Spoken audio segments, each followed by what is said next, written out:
Au sommaire, prorogation de l'arrêté du ministre de l'Intérieur prescrivant le port du masque dans certains lieux publics et privés et celui interdisant les rassemblements dans certains lieux publics. Réaction dans ce journal.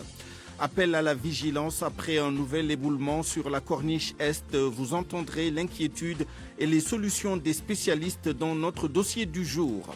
Nous vous parlerons du dernier rapport trimestriel de la Commission de protection des données personnelles. Exemple de demande d'avis traité par la CDP.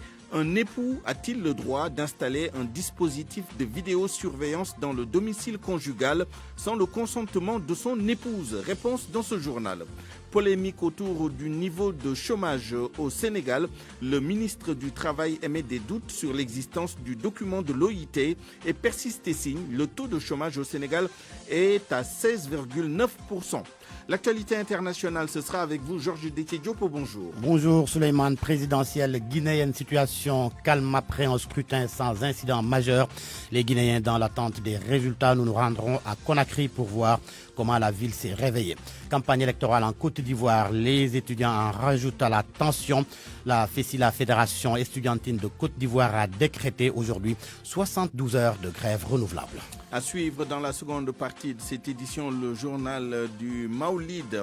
Mais avant ça, les titres sport avec vous, Youssouf Bodian, bonjour. Bonjour Souleymane. Nouvelle tournure dans l'affaire qui oppose Ousseynou Tchoun au gardien français de Valenciennes en Ligue 2 française. Jérôme Prior annonce ce matin une plainte contre le footballeur international sénégalais qui l'accuse de racisme. La commission de discipline de la Ligue Pro française devrait statuer sur cette affaire. Début ce soir des demi-finales de la Coupe de la Confédération africaine au Maroc. Demain mardi, le Oroya AC devrait affronter Pyramide FC de l'Égypte avec une équipe diminuée, plusieurs cas positifs au coronavirus enregistrés dans l'effectif du club guinéen. Vous entendrez son entraîneur, le Sénégalais Lamine Diaye, que nous avons joint tout à l'heure au Maroc. Le journal du Maoulid, un nouveau rendez-vous quotidien donc jusqu'au 29 octobre prochain, jour de la célébration de l'anniversaire du prophète Mohammed, paix et salut sur lui.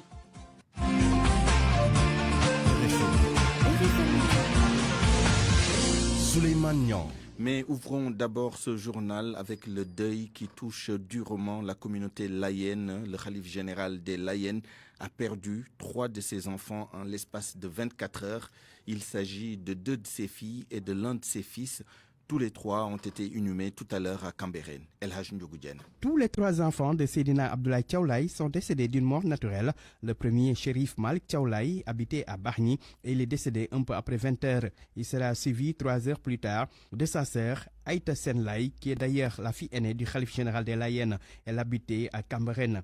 Alors qu'on n'a pas encore fini de parler de ces décès, un troisième intervient ce matin vers 8h30. Leur sœur Khadi Anne Thiaw, qui habitait à Gorom, rend elle aussi l'âme. Elle est de même père et de même mère que le premier décédé, Chérif Malik Thiaw.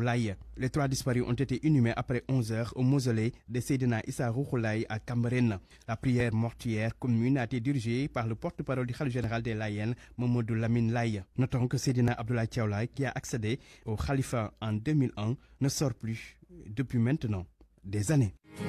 RFM. L'info, c'est ici. L'info, c'est ici. Covid-19, évoquons d'abord les chiffres du jour qui confirment la décrue et la baisse nette des cas positifs depuis quelques semaines. À ce propos, je vous propose d'entendre le docteur Mamadou Ndiaye, porte-parole du ministère de la Santé et de l'Action sociale. Sur 829 tests réalisés, 14 sont revenus positifs, soit un taux de positivité de 1,69%. Les cas positifs sont répartis comme suit. Nous avons 3 cas contacts suivis par nos services, 7 cas importés enregistrés au niveau de l'aéroport international Blaise Diagne de Diass et 4 cas issus de la transmission communautaire répartis entre Dakar Plateau 1, Matam 1, Ouest Foire 1 et Yoff 1. 51 patients hospitalisés ont été contrôlés négatifs et déclarés guéris. 5 cas graves sont pris en charge dans les services de réanimation. 2 décès ont été enregistrés ce dimanche 18 octobre 2020. L'état de santé des autres patients hospitalisés est jugé stable. À ce jour, 15 432 cas ont été déclarés positifs, dont 13 865 guéris, 319 décédés et donc 1247 patients sous traitement. Allons maintenant à Thiès où la gestion du forage confié à Aquatech est sujette à caution. Les populations de Djender, Kayar et des villages environnants sont sorties en masse pour manifester. Elles veulent que leur forage soit toujours géré par l'Assufor et non l'OFOR. La venue de l'Aquatech dans leur localité va provoquer des conflits pour les usagers du forage de Kayar. Aquatech, de son côté, promet d'augmenter le prix du mètre cube aux grandes dames des populations de Kayar et Djender. Reportage Cheikh Anta Diop. Ils sont venus de Kayar, Djender, Tor, Mbidjem Wolof, Mbidjem Lebou, Wakal et Saint-Imam Gour. Ces usagers du forage de Kayar sont sortis en masse pour dire non aux autorités qui veulent à tout prix apporter des réformes sur l'hydraulique rurale. Tale Diagne Gueye, le porte-parole du jour. Nous, on est contre cette réforme de l'État du Sénégal parce que le forage de Kayar a été cité parmi les meilleurs forages du Sénégal depuis fort longtemps. Et on a une équipe dynamique pour la réussite de la mission qui leur est assignée. On n'a presque pas de panne de forage. À tout moment de l'eau. Pourquoi changer ce qui marche? Le forage de Kayar, depuis sa création, n'a pas fini de faire des résultats. L'OFOR dit un foyer, un point d'eau. L'Asifor de Kayar l'a réussi bien avant la création de l'OFOR. Je demande à l'État du Sénégal de nous laisser ce forage. Les populations que vous voyez ici, mobilisées. Vous avez écouté tout à l'heure l'imam ratib du village pour dire non à cette réforme de l'État du Sénégal. Nous ne voulons pas d'Aquatech. Le ministre de l'eau, le directeur de l'OFOR et Aquatech sont ainsi avertis. Ces usagers du forage de Kayar s'érigent en bouclier pour leur faire face. Bien sûr, et actuellement, nous achetons le mètre cube d'eau à 200 francs. Et Aquatech veut nous le vendre à 250. Déjà une augmentation. La population du Nord, on interpelle les autorités parce que nous ne voulons pas descendre sur le terrain. Les populations de Kayar, Djender refusent de confier la gestion du forage à l'Aquatech. Elles n'excluent pas d'utiliser toutes les stratégies pour défendre leurs intérêts. RFM Thiès, Cheikh Anta Diop. 12h07, retour à Dakar avec ce nouvel éboulement sur la corniche est de Dakar. Cela s'est passé vendredi dernier. En dehors de l'érosion côtière, les spécialistes pointent du doigt la fragilité du sol. Les fortes pluies et la circulation augmentent davantage les risques. Une vigilance permanente s'impose, mais aussi la création de digues pour le drainage des eaux provenant des quartiers alentours. Le dossier est signé Anna Rocha. Les images qui ont circulé tout le week-end étaient tout simplement spectaculaires. Les dégâts ne sont que matériels, mais le danger, lui, est permanent. Gumbalo est géologue. Il a travaillé pendant plus de 30 ans sur la corniche Est. Les zones à travers lesquelles, à la fin de la saison de pluie, mais pendant la saison de pluie, l'eau qui ruisselle du plateau ou qui vient de la Médina, ces eaux ruissellent naturellement vers la mer. Et quand elles s'infiltrent à travers les fissures dans des terrains qui sont argileux, marneux, limoneux, il y a un peu de gonflement et le gonflement avec la pression crée des éboulements. Donc c'est naturel qu'il y ait ces éboulements qu'on connaît depuis qu'on a commencé à faire de la géologie. Moi j'ai des données de 1942. C'est des données qui montrent que la corniche elle a beaucoup reculé à cause de ces éboulements liés à des fissures à travers lesquelles passent les eaux de ruissellement. Des travaux de sécurisation sont menés depuis dimanche sur la pente où l'éboulement s'est produit, mais en réalité la vigilance s'impose de façon permanente. C'est l'avis de l'architecte Momodou Berté, spécialiste des questions environnementales, secrétaire général du Rassemblement des écologistes du Sénégal. Les travaux qu'ils font, c'est des travaux pour éviter que le désastre ne s'amplifie. Il faut donc consolider, amoindrir les effets. C'est des mesures conservatoires. Maintenant, il faut prendre des mesures beaucoup plus draconiennes pour refaire des contreforts, pour éviter que cette falaise ne descende. Il y a des dispositions très sophistiquées qui peuvent se faire. En plus de cela, le géologue Gumbalo propose également la création de digues pour éviter que les eaux provenant des quartiers environnants ne fragilisent davantage ce sol. Ce serait bien qu'on puisse canaliser, drainer ces eaux qui viennent soit du plateau, soit de la Médina, qui viennent des zones vulnérables, qu'on puisse canaliser ces eaux-là et leur donner le moyen d'aller directement à la mer. Aujourd'hui, c'est plus de 6 km la longueur de la corniche est de Dakar qu'il faut absolument sécuriser. RFM, fréquence de modulation 94.0, la radio en puissance.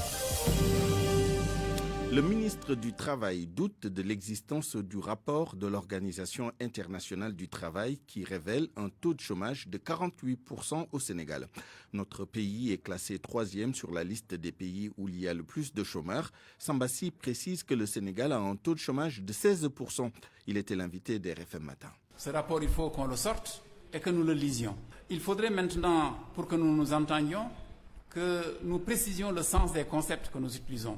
Pour ma part, je voudrais dire que si par chômeur on entend une personne âgée de plus de 15 ans, en état de travailler, désireuse de travailler, ne trouvant pas du travail, les chiffres de notre pays, dernier trimestre 2019, c'est 16,9% de taux de chômeurs. Par ailleurs, il y a des choses qui coulent sous le sens. Si on dit que dans un pays, à peu près 50% des personnes qui doivent travailler ne travaillent pas, ça signifie qu'en réalité, l'écrasante majorité de la population vit simplement du travail d'un nombre infime de cette population, ce qui est difficilement soutenable pour le cas de notre pays. En réalité, dans notre pays, au-delà des travailleurs du champ du formel, il y a des travailleurs du champ de l'informel, il y a beaucoup d'autres personnes maintenant qui ont des conditions de travail qui ne sont pas celles qui correspondent à leurs aspirations et qui sont donc à la recherche de mieux, n'est-ce pas, et qu'on peut décompter parmi ceux-là qui cherchent à trouver un travail davantage rémunérateur que celui qu'ils ont. Vous parlez d'un chiffre de 16,9 pour le Sénégal en 2019, loin des 48% évoqués dans le rapport.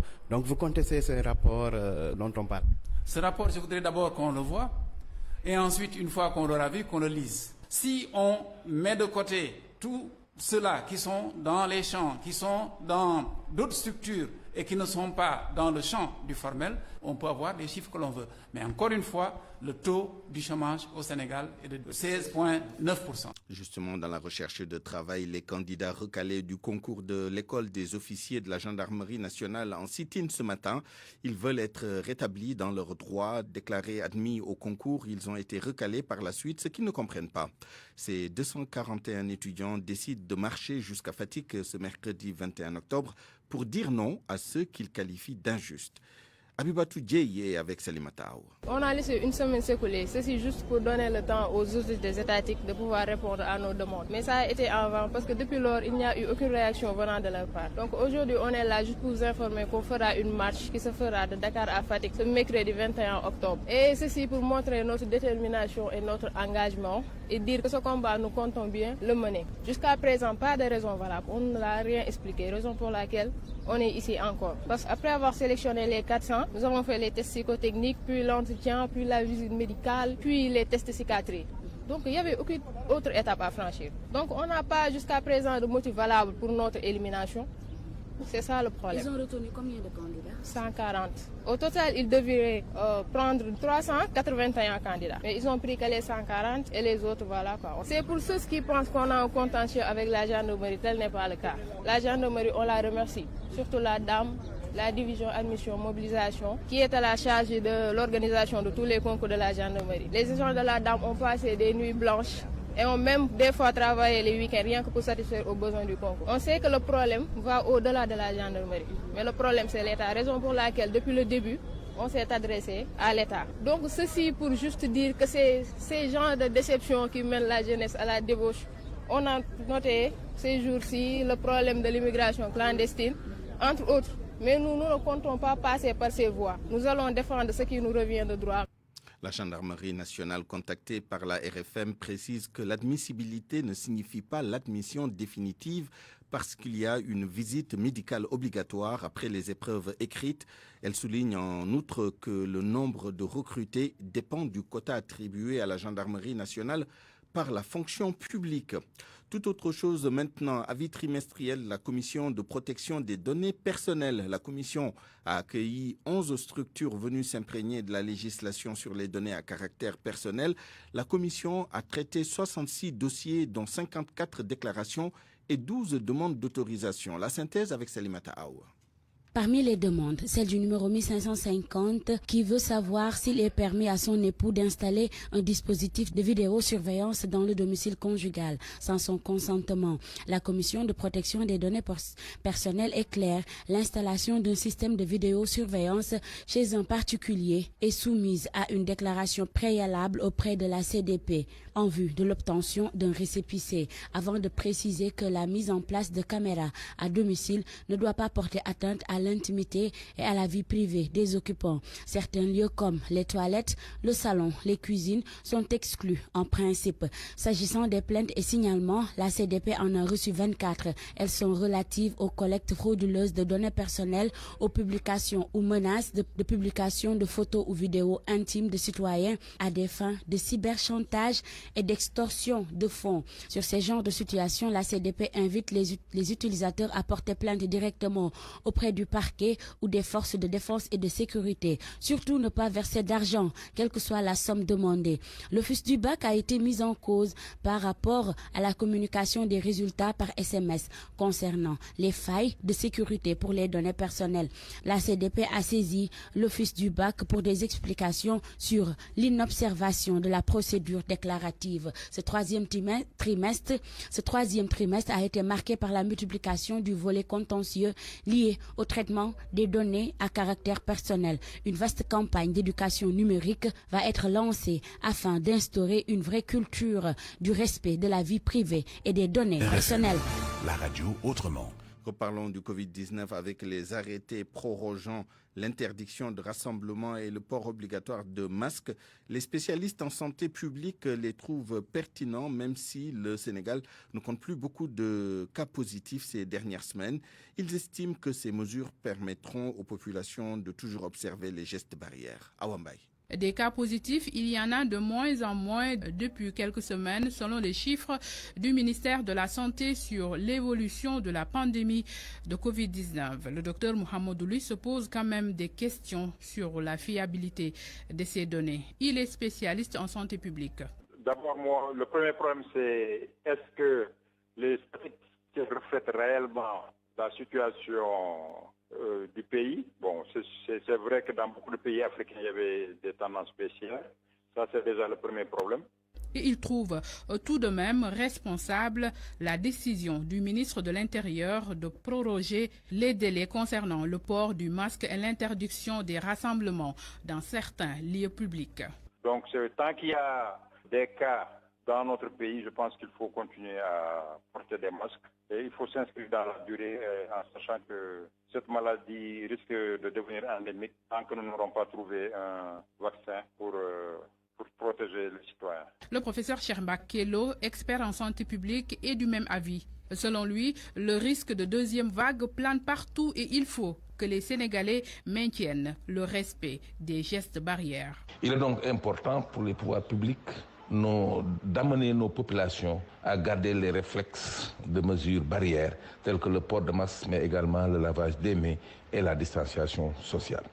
Le meilleur moyen d'y parvenir, effectivement, c'est d'éviter les rassemblements et de porter les masques pour couper complètement la chaîne de transmission. Même si les chiffres des bilans journaliers sont faibles, la Covid-19 est toujours présente au Sénégal. Allons maintenant à Fatick où le roi du Sine pour la paix et pour la paix en Casamance, le Boursine nouvellement intronisé annonce une grande caravane sous peu. Cette caravane se rendra dans la région sud. Il sera accompagné, le nouveau Boursine, dans cette initiative par l'association Ngel Serer. Aminata Goudiaby. Le roi du Sine, Massini Niokhobaye Diouf, se dit préoccupé au plus haut niveau par le conflit casamancé qui perdure. Il est déterminé à jouer sa partition dans le processus de paix en Casamance. Et il est presque sûr que sa touche sera particulière vu les relations fortes qui lient les Sérères et les Diola. Si je devais perdre ma vie, je suis prêt à le faire pour que cette paix-là revienne. Je sais que mes parents Diola, si j'allais là-bas, ce ne sont pas eux qui vont me tuer. Et si je leur demande un service, si je leur demande que cette paix-là revienne, je crois qu'ils feront quelque chose.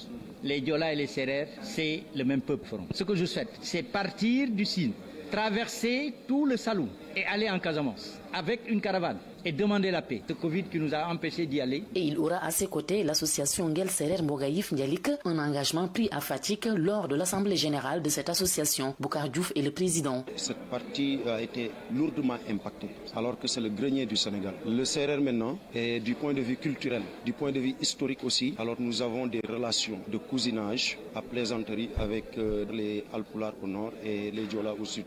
Nous allons partir dans le maquis, rencontrer nos frères, leur dire qu'on est venu vous rencontrer, alors et vous demander de déposer les armes. Créée en mars 2019, l'association Nguel Serer Mbogaïf Ndialik a aussi comme objectif de faire des actions de développement et de surtout promouvoir la culture et la langue sérère. La commission organisation a élaboré un plan de travail triennal dans lequel on retrouve des projets de développement à partir desquels on pourra installer des projets. Cette association, a rappelé le président, regroupe les Sérères établis un peu partout au Sénégal. Aminata Goudiaby, Fatick RFM. RFM. L'actualité internationale.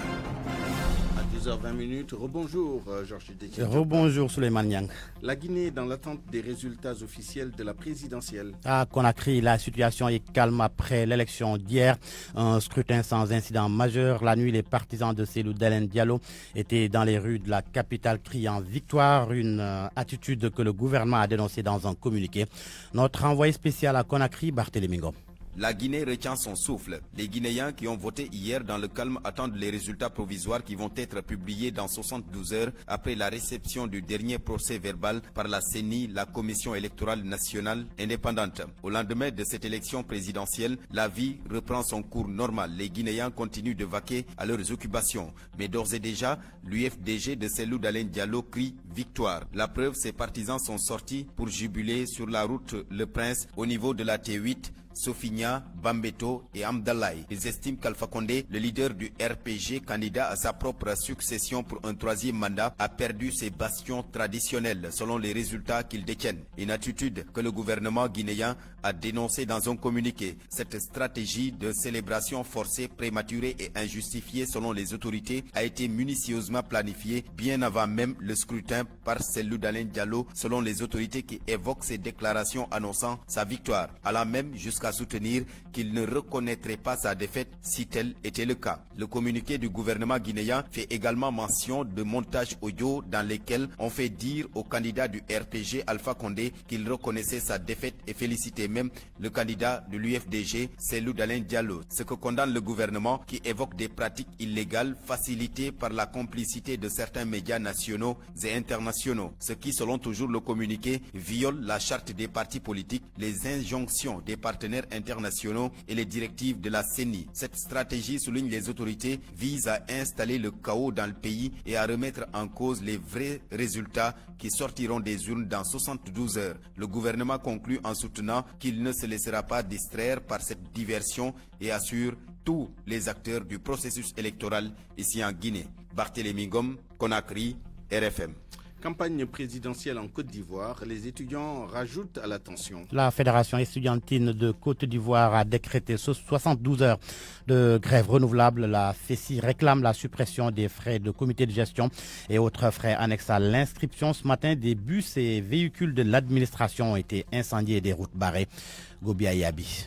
L'école est paralysée ce matin en Côte d'Ivoire suite au mot d'ordre de grève lancé par la Fédération estudiantine de Côte d'Ivoire à FESI à compter de ce lundi 19 octobre 2020 et ce sur 72 heures renouvelables. Raison évoquée, les cotisations des comités de gestion COGES et les frais annexes versés aux inscriptions dans les écoles, collèges, lycées et universités du pays. Le secrétaire général de la FESI pointe du doigt la ministre de l'Éducation nationale. C'est de faire une déclaration pour mettre fin à cette mafia, pour mettre fin à cette escroquerie organisée, pour mettre fin à tout ce qu'on voit dans nos lycées et collèges, parce que la première responsable de l'école en Côte d'Ivoire, des lycées et collèges, c'est bien Mme Kadian Sawara.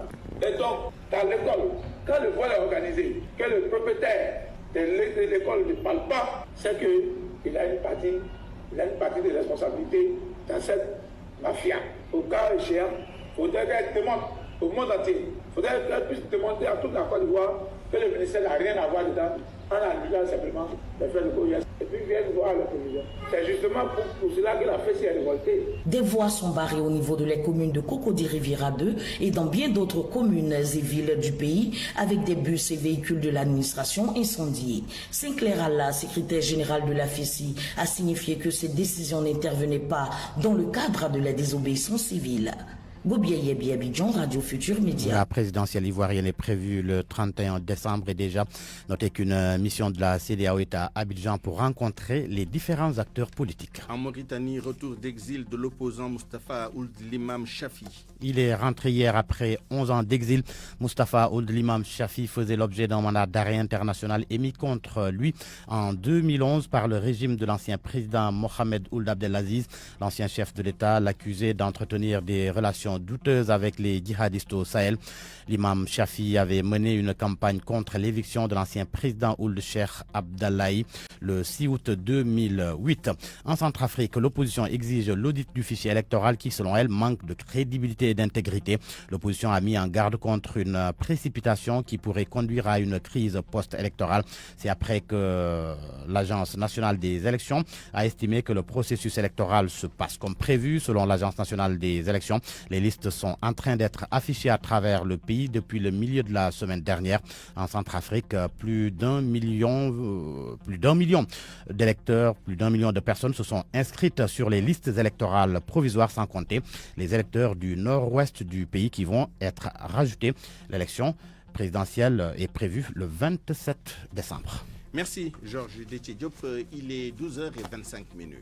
RFI Sport. Bonjour à vous, Youssouf Bodian. Bonjour Souleymane et bonjour à tous. Football d'abord, les suites de l'affaire Jérôme Prior contre Ousseynou Thioune. Les deux joueurs ont eu une altercation lors du match de Ligue 2 française qui opposait Valenciennes au FC Sochaux. C'était samedi dernier. Le milieu international sénégalais a ensuite déclaré avoir été victime de propos racistes, ce qui a fait réagir ce matin le gardien français. Les détails avec Solo Cham. Le portier valenciennois Jérôme Prior a réagi ce lundi sur les réseaux sociaux après avoir accusé le milieu socialien Ousseynou Thioune de l'avoir mordu à la joue. Une version démentie dimanche par le milieu socialien. Dans un entretien accordé à l'Est républicain, il a contesté les faits et a affirmé avoir subi des insultes racistes de la part de Prior. S'il entend laisser la Ligue de football professionnel faire son travail sur cette affaire, Jérôme Prior a en revanche décidé de porter plainte contre son adversaire sur des accusations de racisme qu'il nie en bloc. Ainsi, l'affaire Thioune Prior s'apprête à prendre un tournant plus juridique. Ce lundi, ce dernier a tenu à réagir sur les réseaux sociaux en expliquant son intention de porter plainte devant le tribunal ces accusations de racisme qu'il juge mensongères. C'est par le biais de son compte Instagram que Jérôme Prior lance la riposte. Le portier français a publié un montage mettant en exergue les citations de Thioune avec des photos censées prouver ses dires. Du côté de Sochaux, l'entraîneur Omar Daf et plusieurs de ses joueurs ont néanmoins tenu à défendre Thioune. Ce dernier, joint par la RFM ce matin, dit qu'il ne pourrait pas se prononcer sur cette affaire. Il attend l'aval de son club. Sodacham, une affaire à suivre donc qui devrait être examinée par la commission de discipline de la Ligue Pro française. Elle se réunit tous les mercredis pour statuer sur les conflits. Tournoi de l'UFOA de football, le Sénégal devrait connaître ses adversaires demain. Le tournoi de l'UFOA, donc avec ce tirage au sort pour les compétitions U17 et U20, tirage au sort prévu demain à Abidjan, en Côte d'Ivoire. Le tournoi U17 va se tenir du 5 au 20 décembre prochain au Bénin. Le Sénégal, champion en titre, est en regroupement pour aller donc défendre son trophée.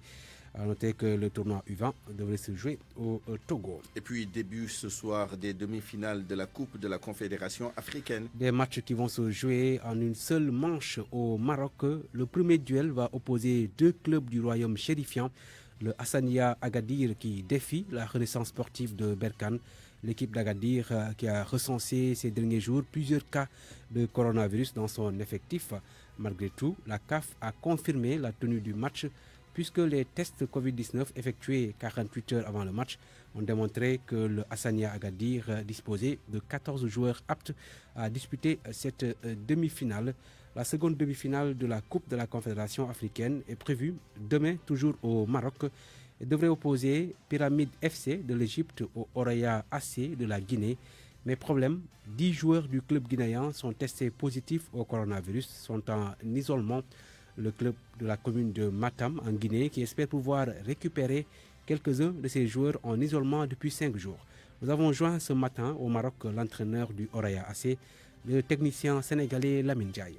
Nous sommes au Maroc depuis 12 jours exactement pour la demi-finale contre les Égyptiens de Pyramide. Il y a la réunion technique qui a déjà commencé et nous avions une requête à faire compte tenu des absences qu'on va avoir pendant ce match parce que les 2-3 contrôles qu'on a effectués ont décelé parmi l'effectif 7 joueurs touchés par cette pandémie. Mais néanmoins, on a quand même mis une équipe en place pour jouer. Je pense qu'on est prêt même pour jouer. Il y a le règlement qui stipule qu'au-delà de 5 contrôlés positifs, tu t'adresses à la commission, elle se réunit pour voir si le match aura lieu ou pas. Je pense malgré tout qu'on va quand même jouer parce qu'ils sont pris par le temps et il y a d'autres compétitions qui attendent. Et voilà, je pense que malgré tout, ça se jouera. Les 9 qui sont touchés, là, 10 même, on est en train de faire un prélèvement justement pour voir, parce que ça fait 5 jours qu'ils sont sous traitement, pour voir si on peut en récupérer ou pas. Donc, mais ça, c'est des résultats qu'on aura ce soir, quoi. Mais c'est des joueurs certainement qui ne pourront pas commencer le match, parce que ça fait 5 jours qu'ils sont en confinement, on ne les voit même pas. Parmi ces gens-là, il y en a 4 qui étaient titulaires lors des quarts de finale gagnés au mois de mars. Lamine Ndiaye, le technicien sénégalais, ancien sélectionneur du Sénégal, qui a réussi à qualifier pour la première fois Oraya AC en demi-finale d'une compétition de club africain. Ils avaient donc éliminé en quart de finale les Nigérians de Enyamba Suleiman. Merci Youssouf Bodian. Retour à l'actualité avec ce dossier politique. Le Parti socialiste, toujours dans l'attente d'un nouveau secrétaire général élu. Pour le moment, c'est Aminata Mbengue Ndiaye qui est aux commandes, mais au PS, on s'impatiente. L'intérim commence à durer, a soutenu Serigne Mbaye Thiam. Mais que disent vraiment les textes du PS? Mohamed Ali Mouba, dossier. Au Parti socialiste, les congrès se tiennent tous les 4 ans. Mais cela est subordonné à la vente des cartes et au renouvellement des structures du parti. Et c'est là toute la différence. Babacar Dione, journaliste, analyste politique. Donc aujourd'hui, il est vrai que le Parti socialiste dans ses textes reconnaît qu'il ne peut pas y avoir un intérim infini, mais ils n'ont pas été précis par rapport à ça. Donc c'est à partir d'un processus qui va aboutir avec donc la mise sur pied de toutes les instances, le renouvellement des instances. C'est à partir de là donc finalement que le Congrès sera convoqué pour élire donc le secrétaire général du Parti socialiste. Précision de taille, les textes ne disent pas non plus le nombre de cartes à vendre avant de passer à la seconde étape. Flou aussi sur la date. Finalement, ce qu'ils disent, c'est à la fin du processus. Donc, pas de date, mais on ne peut pas tenir le Congrès tant que ce processus n'a pas abouti. Et la précision qui est donnée au Parti socialiste, c'est que quand on aura fini de vendre un nombre important de cartes, voilà, tout ça donc c'est des nuances. Conséquence, l'équipe dirigeante peut toujours jouer sur ce flou artistique pour s'éterniser au pouvoir. Après le congrès sans débat de 1996 qui a vu l'arrivée de Ousmane Tanor Dieng à la tête du Parti socialiste, changement de taille. Ce dernier a privilégié le cooptage. Au Parti socialiste, les unions régionales épousaient la forme des régions. Donc, dans chaque région, il y avait une union régionale et ces présidents d'union régionale allaient directement siéger au bureau politique. Quand Ousmane Tanor Dieng est venu, il a entamé une nouvelle procédure de cooptage des membres. C'est comme ça d'ailleurs que Abdoulaye Wilane a été coopté pour entrer dans le bureau politique. C'est comme ça là, que d'autres personnes, dont Abdou Karim Mbengue, a été coopté. Donc Ousmane Tanor Dieng a inauguré l'ère des cooptages. Depuis le congrès sans débat donc de 1996, le Parti socialiste n'a pas fait plus de 2 congrès. RFM, la presse du jour.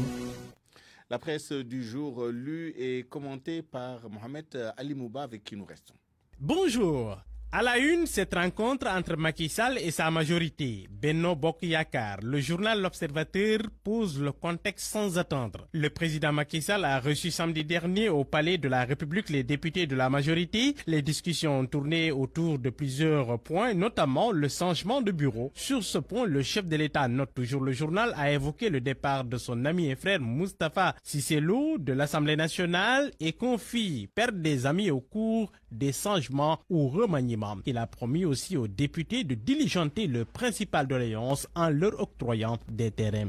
Aux yeux du journal Les Échos, Macky dope ses députés et évoque le cas Cissé Lo. Le commentateur du journal Le Quotidien de constater que Macky Sall et Cissé Lo restent des amis malgré les incertitudes, malgré les vicissitudes de la vie politique. Désarmé par le président Sall, exclu de la paire, El Pistolero peut compter sur l'amitié de son ex-patron qui lui a renouvelé son attachement. Le journal de finir en disant qu'en politique, les rencontres et les ruptures sont aussi aléatoires que la conquête du pouvoir.